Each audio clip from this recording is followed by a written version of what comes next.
ಸ್ನೇಹಿತರೆ, ತಮ್ಮೆಲ್ಲರಿಗೂ ಹೊಸ ವರ್ಷದ ಹಾರ್ದಿಕ ಶುಭಾಶಯಗಳು. ದೇವರು ನಿಮಗೆ ಆಯಸ್ಸು, ಆರೋಗ್ಯ, ನೆಮ್ಮದಿ, ಪ್ರೀತಿ ಕೊಟ್ಟು ಕಾಪಾಡಲಿ. ಹಾಗೂ ನೀವು ಅಂದುಕೊಂಡಂತಹ ಕನಸುಗಳು, ಕೆಲಸಗಳು ಎಲ್ಲ ಈಡೇರಲಿ ಅಂತ ಕೇಳ್ಕೊಳ್ತಾ ನೇತ್ರ ಕನ್ನಡತಿ ಯೂಟ್ಯೂಬ್ ಚಾನಲ್ಗೆ ಸ್ವಾಗತವನ್ನು ಕೋರ್ತಾ ಇದ್ದೀನಿ.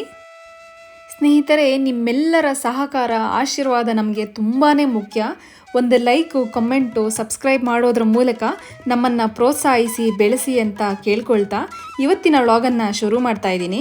ಇವತ್ತು ನಾವು ಬೆಂಗಳೂರಿನಿಂದ 280 ಕಿಲೋಮೀಟರ್ ಅಂತರದಲ್ಲಿರುವಂತಹ ಕೊಕ್ಕಡ ಗ್ರಾಮದಲ್ಲಿ ನೆಲೆಸಿರುವಂತಹ ಶ್ರೀ ಸೌತಡ್ಕ ಮಹಾಗಣಪತಿ ಕ್ಷೇತ್ರಕ್ಕೆ ಹೋಗ್ತಾ ಇದ್ದೀವಿ. ಈ ದೇವಸ್ಥಾನ ಧರ್ಮಸ್ಥಳದಿಂದ 16 ಕಿಲೋಮೀಟರ್ ಹಾಗೂ ಕುಕ್ಕೆಯಿಂದ 40 ಕಿಲೋಮೀಟರ್ ಆಗುತ್ತೆ. ಧರ್ಮಸ್ಥಳ ಮತ್ತು ಕುಕ್ಕೆಗೆ ಬರುವಂತಹ ಪ್ರತಿಯೊಬ್ಬ ಭಕ್ತಾದಿಗಳು ಈ ಕ್ಷೇತ್ರಕ್ಕೆ ಬಂದು ಗಣಪತಿಯ ದರ್ಶನವನ್ನು ಪಡಿತಾರೆ. ಪ್ರಕೃತಿಯ ಸೌಂದರ್ಯ ರಾಶಿಯ ಮಧ್ಯದಲ್ಲಿ ಈ ಗಂಟೆ ಗಣಪತಿಯನ್ನ ನೋಡ್ಲಿಕ್ಕೆ ಹೋಗ್ತಾ ಇದ್ದೀವಿ. ನಮಸ್ತೆ ಸ್ನೇಹಿತರೆ, ನೇತ್ರ ಕನ್ನಡತಿ ಯೂಟ್ಯೂಬ್ ಚಾನಲ್ಗೆ ಸ್ವಾಗತ, ಸುಸ್ವಾಗತ. ಇವತ್ತು ನಾವು ದಕ್ಷಿಣ ಕನ್ನಡ ಜಿಲ್ಲೆಯ ಶ್ರೀ ಸೌತಡ್ಕ ಮಹಾಗಣಪತಿ ಕ್ಷೇತ್ರಕ್ಕೆ ಬಂದಿದ್ದೀವಿ. ಇದನ್ನ ಸೌತಡ್ಕ ಗಣಪತಿ ಅಂತಾನೂ ಕರೀತಾರೆ, ಗಂಟೆ ಗಣಪತಿ ಅಂತಾನೂ ಕರೀತಾರೆ.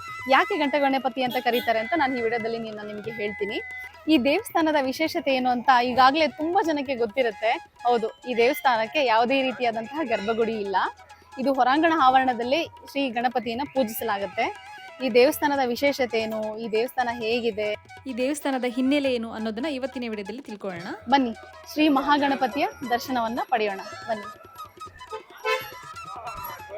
ನೋಡಿ, ದೇವಸ್ಥಾನಕ್ಕೆ ಪ್ರವೇಶವಾಗ್ತಾ ಇದ್ದಂತೆ ಗೋವುಗಳು ಭಕ್ತಾದಿಗಳನ್ನು ಸ್ವಾಗತಿಸ್ತಿವೆ. ಈ ಪ್ರದೇಶದಲ್ಲಿ ಎಲ್ಲ ಕಡೆ ಗೋವುಗಳು ಸಂತಸದಿಂದ ಓಡಾಡ್ಕೊಂಡಿರ್ತವೆ. ಯಾರಿಗೂ ಸಹ ತೊಂದರೆಯನ್ನು ಮಾಡೋಲ್ಲ, ಎಲ್ಲರಿಗೂ ಆಶೀರ್ವದಿಸುತ್ತಿರುತ್ತವೆ. ಈ ದೇವಸ್ಥಾನದ ವಿಶೇಷತೆ ಏನು ಅಂತಂದರೆ, ಬೇರೆ ದೇವಸ್ಥಾನಗಳಲ್ಲಿ ನೋಡೋ ಹಾಗೆ ಯಾವುದೇ ರೀತಿಯಾದಂತಹ ಗರ್ಭಗುಡಿ, ಗೋಪುರ, ಗರುಡಗಂಬ, ಬಾಗಿಲುಗಳು, ಗೋಡೆಗಳು ಇರೋದಿಲ್ಲ. ತೆರೆದ ಆವರಣದಲ್ಲೇ ಗಣಪತಿಯನ್ನು ಪೂಜಿಸಲಾಗುತ್ತೆ. ದಿನದ 24 ಗಂಟೆಯೂ ಸಹ ಭಕ್ತಾದಿಗಳಿಗೆ ದರ್ಶನವನ್ನು ನೀಡಲಾಗುತ್ತೆ. ಈ ದೇವಸ್ಥಾನದ ಹಿನ್ನೆಲೆ ಏನು ಅಂತಂದರೆ, ಸ್ಥಳ ಪುರಾಣದ ಪ್ರಕಾರ ಸುಮಾರು 800 ವರ್ಷಗಳ ಹಿಂದೆ ರಾಜರ ಆಳ್ವಿಕೆಯಲ್ಲಿ ರಾಜಮನೆತನಕ್ಕೆ ಸೇರಿದ ಒಂದು ದೇವಾಲಯವಿತ್ತು. ಅದು ಸಂಗ್ರಾಮದ ಸಮಯದಲ್ಲಿ ನಾಶವಾಗಿತ್ತು. ಸುಮಾರು ವರ್ಷಗಳ ನಂತರ ಈ ಪ್ರದೇಶ ಹುಲ್ಲುಗಾವಲಿನ ಪ್ರದೇಶವಾಗಿದ್ದರಿಂದ ದನಕರುಗಳನ್ನು ಕಾಯುವ ಸ್ಥಳೀಯರಿಗೆ ಈ ಗಣಪತಿಯ ವಿಗ್ರಹ ಸಿಗುತ್ತೆ. ಈ ವಿಗ್ರಹವನ್ನು ಗೋಪಾಲಕರು ಶ್ರದ್ಧಾಭಕ್ತಿಯಿಂದ ದಿನವೂ ಪೂಜಿಸ್ತಾ ಇರ್ತಾರೆ.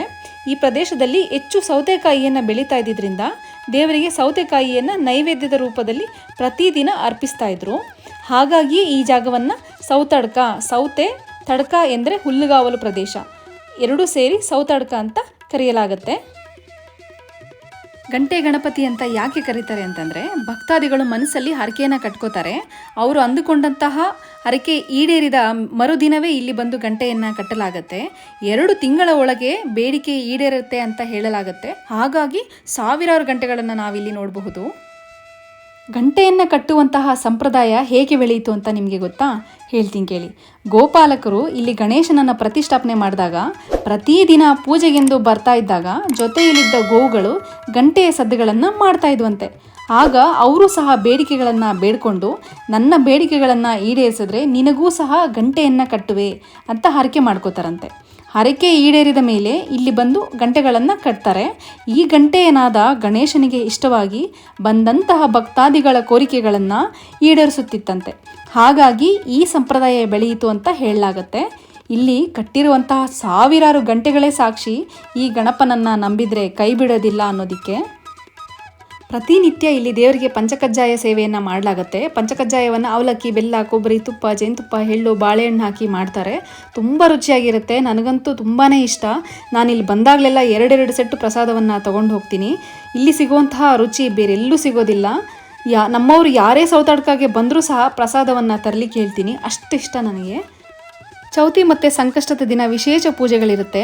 ವಿದ್ಯೆಯನ್ನು ಕರುಣಿಸಿ ಬಂದವರಿಗೆ ವಿದ್ಯಾಪ್ರಾಪ್ತಿ, ದಂಪತಿಗಳಿಗೆ ಸಂತಾನ ಭಾಗ್ಯ ಪ್ರಾಪ್ತಿ, ವಿವಾಹ ಭಾಗ್ಯ, ಹಣದ ಸಮಸ್ಯೆ, ವ್ಯಾಪಾರ ವ್ಯವಹಾರ ಅಭಿವೃದ್ಧಿ, ಹೀಗೆ ಹಲವಾರು ಸಮಸ್ಯೆಗಳಿಗೆ ಇಲ್ಲಿ ಬಂದು ಹರಕೆಯನ್ನು ಕಟ್ಕೋತಾರೆ. ಮಕ್ಕಳಿಗೆ ಇಲ್ಲಿ ಅನ್ನಪ್ರಸನ್ನವನ್ನು ಸಹ ಮಾಡಿಸಲಾಗುತ್ತೆ. ಸ್ನೇಹಿತರೆ, ನಮ್ಮೆಲ್ರಿಗೂ ಅನಿಸ್ಬೋದು ಯಾಕೆ ಈ ಗಣಪತಿಗೆ ದೇವಾಲಯವನ್ನು ಕಟ್ಟಲಿಲ್ಲ ಅಂತ. ಇದಕ್ಕೂ ಸಹ 2 ಕಥೆಗಳಿವೆ. ಹಿಂದೆ ಬ್ರಾಹ್ಮಣ ಪೂಜಾರಿಯೊಬ್ಬರು ಇಲ್ಲಿ ದೇವಾಲಯಗಳನ್ನು ಕಟ್ಟಬೇಕು ಅಂತ ಸಕಲ ಸಿದ್ಧತೆಗಳನ್ನು ಮಾಡಿಕೊಂಡಾಗ ಇವರ ಕನಸಿನಲ್ಲಿ ಬಂದು, ನೀನು ಇಲ್ಲಿ ದೇವಸ್ಥಾನವನ್ನು ಕಟ್ಟಲೇಬೇಕು ಅಂತಾದರೆ ಈ ದೇವಾಲಯದ ಗೋಪುರವು ನಮ್ಮ ತಂದೆ ಕಾಶಿ ವಿಶ್ವನಾಥನಿಗೆ ಕಾಣಿಸುವಷ್ಟು ಎತ್ತರದಲ್ಲಿರಬೇಕು, ಹಾಗೂ ಈ ಗೋಪುರವನ್ನು ಒಂದೇ ರಾತ್ರಿಯಲ್ಲಿ ಕಟ್ಟಬೇಕು ಅಂತ ಕನಸಿನಲ್ಲಿ ಹೇಳಲಾಗುತ್ತೆ. ಕನಸಿನಿಂದ ಎಚ್ಚೆತ್ತ ಬ್ರಾಹ್ಮಣ ಈ ಕಾರ್ಯ ಅಸಾಧ್ಯ ಎಂದು ಕೈಬಿಡಲಾಗುತ್ತೆ. ಹಾಗೆ ಮತ್ತೊಂದು ಕಥೆಯ ಪ್ರಕಾರ ಇಲ್ಲಿ ರಾಜರೊಬ್ಬರು ಈ ಗಣಪತಿಗೆ ದೇವಾಲಯವನ್ನು ಕಟ್ಟಲೇಬೇಕು ಅಂತ ನಿರ್ಧಾರ ಮಾಡಿದಾಗ ಅವರ ಕನಸಿನಲ್ಲಿಯೂ ಸಹ ಗಣಪ, ನನಗೆ ಯಾವುದೇ ಗುಡಿ ಗೋಪುರಗಳು ಬೇಡ, ನಾನು ಬಯಲಲ್ಲೇ ನಿಂತು ಭಕ್ತಾದಿಗಳಿಗೆ ದರ್ಶನವನ್ನು ಕೊಡುತ್ತೇನೆ ಅಂತ ಹೇಳಲಾಗುತ್ತೆ. ಈ ಕಾರಣಗಳಿಂದಾಗಿ ಇಲ್ಲಿ ದೇವಸ್ಥಾನವನ್ನು ಕಟ್ಟಲಿಲ್ಲ ಅಂತ ಹೇಳಲಾಗುತ್ತೆ. ದೇವಸ್ಥಾನದ ಪಕ್ಕದಲ್ಲೇ ಸುಮುಖ ಅನ್ನಛತ್ರವಿದೆ. ಮಧ್ಯಾಹ್ನದ ಊಟದ ಸೇವೆ ಇರುತ್ತೆ. ಹಾಗೂ ಗೋಪಾಲಕರಿಗೆ ಈ ಗಣಪತಿ ದೊರೆತಿದ್ದರಿಂದ ಇಲ್ಲಿ ಗೋಶಾಲೆಗಳನ್ನು ಸಹ ನಡೆಸಲಾಗುತ್ತಿದೆ. ಸ್ನೇಹಿತರೆ, ಧರ್ಮಸ್ಥಳಕ್ಕೆ ಬಂದರೆ ನೀವು ನೋಡಲೇಬೇಕಾದಂತಹ ಸುತ್ತಮುತ್ತಲಿನ 5 ಸುಪ್ರಸಿದ್ಧ ದೇವಸ್ಥಾನಗಳ ಲಿಂಕನ್ನು ಡಿಸ್ಕ್ರಿಪ್ಷನಲ್ಲಿ ಹಾಕಿರ್ತೀನಿ. ನೀವು ಚೆಕ್ ಮಾಡ್ಕೊಳ್ಳಿ, ತಪ್ಪದೇ ಭೇಟಿ ನೀಡಿ. ದೇವಸ್ಥಾನದ ಮುಂಭಾಗದಲ್ಲೇ ಪೂಜಾ ಸಾಮಗ್ರಿಗಳು ಸಿಗುತ್ತೆ, ಹಾಗೂ ಹರಕೆಯ ಗಂಟೆಗಳು ಸಹ ಸಿಗುತ್ತೆ. ಪಾರ್ಕಿಂಗ್ ವ್ಯವಸ್ಥೆ ಸಹ ವಿಶಾಲವಾಗಿದೆ. ಸ್ನೇಹಿತರೆ, ಇವತ್ತಿನ ವ್ಲಾಗ್ ಇದಾಗಿತ್ತು. ಈ ವಿಡಿಯೋ ನಿಮಗೆ ಇಷ್ಟ ಆಗಿದ್ರೆ ದಯವಿಟ್ಟು ಸಬ್ಸ್ಕ್ರೈಬ್ ಆಗೋದನ್ನು ಮರಿಬೇಡಿ. ನಿಮ್ಮ ಅನಿಸಿಕೆ ಅಭಿಪ್ರಾಯಗಳನ್ನು ಕಮೆಂಟ್ ಮುಖಾಂತರ ತಿಳಿಸಿ. ನಿಮ್ಮೆಲ್ಲರ ಸಪೋರ್ಟು ಸದಾ ಹೀಗೆ ಇರಲಿ ಅಂತ ಕೇಳ್ಕೊಳ್ತಾ ಮತ್ತೆ ಮುಂದಿನ ವ್ಲಾಗಲ್ಲಿ ಸಿಗ್ತೀನಿ. ಅಲ್ಲಿವರೆಗೂ ಎಲ್ಲರೂ ಖುಷಿಯಾಗಿರಿ. ಜೈ ಹಿಂದ್, ಜೈ ಕರ್ನಾಟಕ ಮಾತೆ, ಸರ್ವೇ ಜನ ಸುಖಿನೋ ಭವಂತು. ಧನ್ಯವಾದಗಳು. Please like, share, subscribe.